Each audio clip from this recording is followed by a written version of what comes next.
Sir, আজকে তো বোধ করি আপনার কচুয়াতে প্রথম আইন শৃঙ্খলা বিষয়ক কমিটির সভা। এই সভায় আজকে প্রধান অতিথি হিসেবে আপনি যোগদান করেছেন, আপনি যেহেতু এটা মুখ্য উপদেষ্টা। তো আপনার কাছ থেকে আমরা আসলে এই উপজেলার সার্বিক আইন শৃঙ্খলার বিষয়ে আপনার মেসেজটি কি স্যার? আজকের এই মিটিংয়ে আমরা অনেক বেশি আলোচনা করেছি। আইন শৃঙ্খলা পরিস্থিতি এখন নিয়ন্ত্রণে আছে। মাদক পরিস্থিতি ভয়াবহ, এটাকে আমরা আগামী এক সপ্তাহের ভিতরে নিয়ন্ত্রণ করার জন্য অনেক আলোচনা করেছি।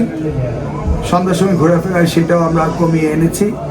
টিচার এবং পুলিশ প্রশাসন যারা ঘোরাফেরা করছে তাদেরকে ধরে নিয়ে এসে তাদের অভিভাবকের সাথে কাউন্সেলিং করছে।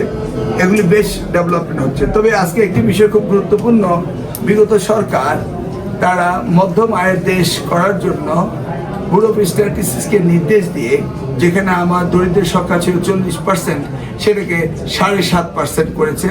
এই ফিগারটা তৈরি করেছে, মেকআপ ফিগার, যে কারণে আমরা এই বিজিএফ কার্ড দারিদ্র বিমোচনের কর্মসূচি থেকে আমরা বঞ্চিত হচ্ছি। বিশেষ করে কচুয়া, যেখানে চাঁদপুর রয়েছে, সেখান থেকে হঠাৎ করে আমরা 40 থেকে 7.5 চলে আসছি। এটা অত্যন্ত দুঃখজনক। রাষ্ট্রকে মধ্যম আয়ের দেশ করা আর একটি এলাকায় এক নয়, এই ধরনের কারচুপি বিগত সরকার করেছিল। আমার মনে হয় এই বিষয়টি রিভিউ করতে হবে আবারও। ধন্যবাদ।